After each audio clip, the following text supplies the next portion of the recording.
Let's talk about one of ADHD's trickiest illusions, black and white thinking.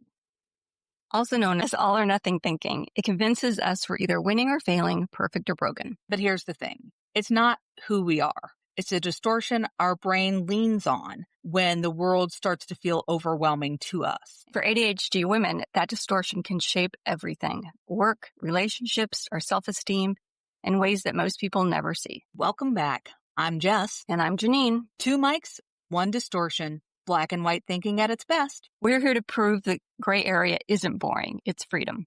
Quick disclaimer. We're not doctors or therapists. We are certified ADHD coaches, but this podcast isn't coaching. It's 2 late diagnosed women unpacking what we've lived. Take what resonates, leave what doesn't, and remember, you're not alone. Let's really define black and white thinking. Black and white thinking, or all or nothing thinking, means interpreting people, situations, or yourself in extremes. There is no middle ground. It oversimplifies reality, erases nuance, and leaves us boxed into success or failure when most of life happens in between. And we're going to say nuance a lot today. That's another word we want to make sure we define. Nuance is subtlety. It's complexity. The ability to hold one or more truths at once. Nuance is freedom. It disrupts the distortion by reminding us that 2 seemingly opposite things can be true at the same time. For example, thinking I didn't finish everything and also thinking I still accomplished something. Let's get into it. Why ADHD women are more vulnerable to black and white thinking. Well, let's start with RSD, or rejective sensitivity dysphoria. While it's not a clinical diagnosis, it's a widely used U.S. term describing extreme emotional pain from rejection. RSD fuels catastrophic either-or thinking. And RSD is one of those blanket terms that once you start to learn about it, you realize it kind of touches everything, especially from the female perspective. It'll explain your whole life. It will explain your whole life. That's pretty awesome. Rejection sensitivity, as Jeannine said, not a diagnosis, is widely accepted, but falls under the umbrella of emotional regulation in Europe and overseas. That is something that they recognize very openly and consider part of that umbrella. Executive function is another one that comes into play. When sequencing and prioritizing feels impossible, our brains will default to that all or nothing need. It really has a lot to do with some difficulties with working memory. That kind of goes back to being able to hold those 2 things in your mind at one time, when our default sometimes is being able to hold just literally what's right in front of us at that moment, not even remembering what happened 2 seconds ago. It doesn't help that. Women take on more executive function, especially as they grow into adulthood, end up having partners, families, those types of things. Even at work, we pick up more of that executive function. And with ADHD, we are as ill-equipped to do that as any man is. And that RSD comes into play and that perfectionist cycle. It really is a case that it's a full web, spider web. Lost that. What I was trying to say is women with executive functioning, we end up taking on so much more that in and of itself fuels that RSD. I ran across a quote the other day. I wish I could remember who said it, but I loved it. Have it up on my board.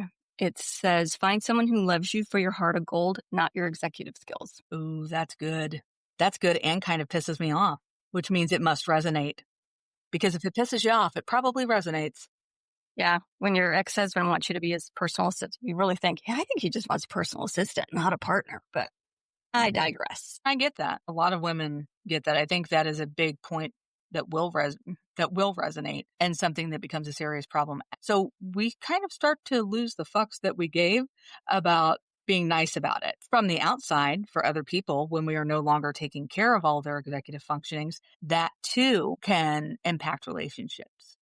To pull us back on topic, why women are more vulnerable, and the types of women who are late diagnosed ADHD women, which is the both of us, Jeannine and myself, decades of masking. And those decades of masking come because you were able to mask highly. You were a high masking person. You were really just piling it on yourself and creating that pressure. Those decades of masking, they just create shame and perfectionism hardened into an identity. You always feel like, oh, that explains my life.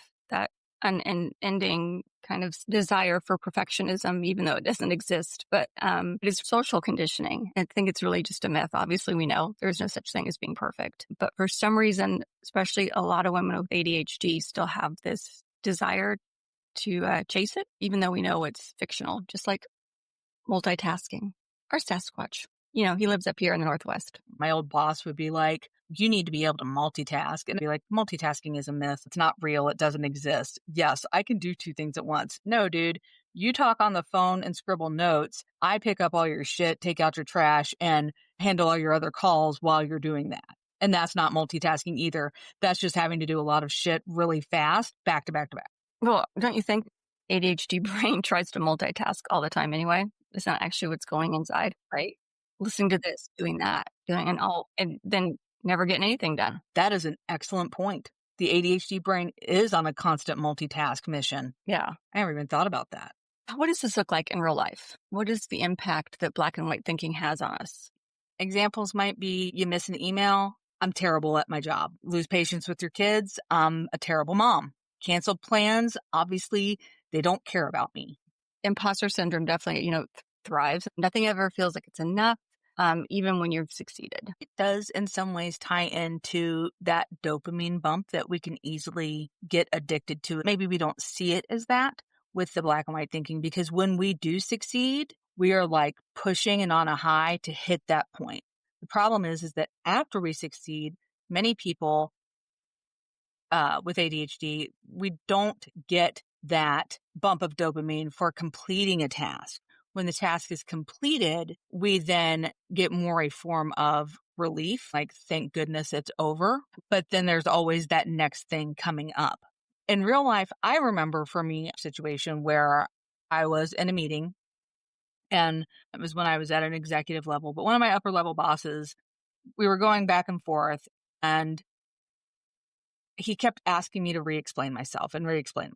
At some point, I was like, I don't know how to explain it in any other way, so I'll need to step back and follow up with you later about this. One of the other bosses chimed in and he was like, Jessica, you are such a black and white thinker. I remember in the moment thinking, what the hell is he talking about? I am not a black and white thinker.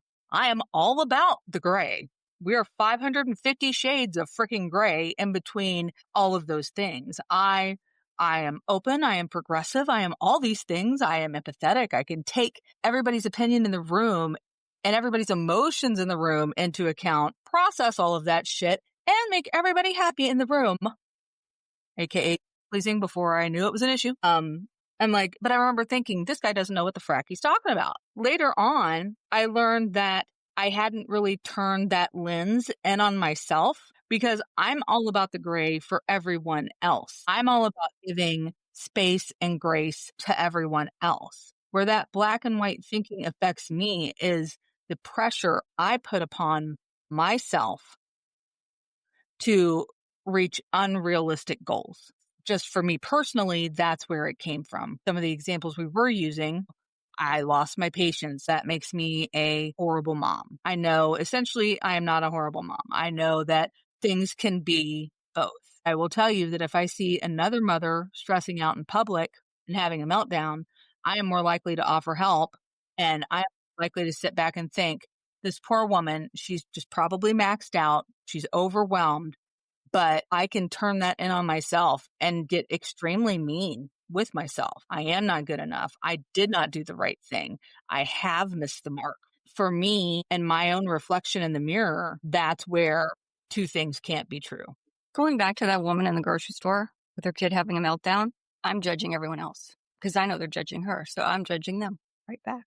I can see that too. People rolling their eyes and doing their thing.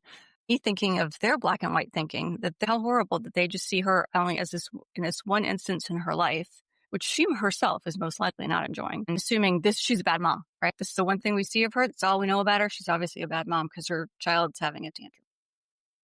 But because I'm not a black or white thinker. I'm just like you. I can see the grays. I can see that, nope, this woman's just having a tough day. But, I remember when someone told me I thought in black and white, I thought this had the same exact reaction that you had, Jess. Like, I don't know, what are you talking about? What do you mean? I'm like open-minded. I'm progressive. I thought if there's areas of gray, I understand it. I understand that nuance.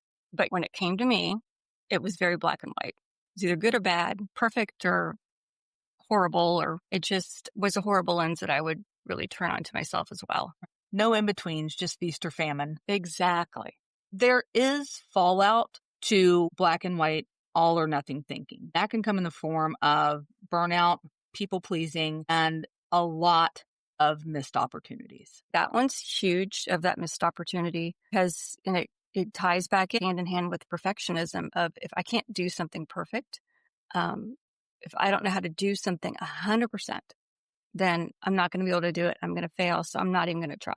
There is no like, oh, maybe I'll learn as I go along. No, it's, I don't know how to do it. And that's that. There's no, again, no in between. And for a lot of women who are of working age, I think that shows up and rears its head in overworking at work, overworking at home, trying to stay in that zone where you are constantly on point. Just an impossible perfectionist view of yourself that leads into burnout. We will literally set ourselves on fire to keep everybody else warm. That's already a problem for women overall. You add the little gift of ADHD that never stops giving.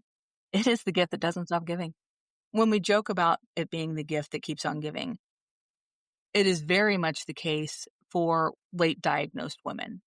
The longer our diagnoses get pushed out, the further down the line we get before we figure out and understand what is going on for us and how we need to lean into our own ADHD rather than pushing against it and trying to meet expectations that we think other people have of us. It does keep going. It does keep getting worse. And this is where we bring in that idea of making sure to keep an eye out for our younger generations.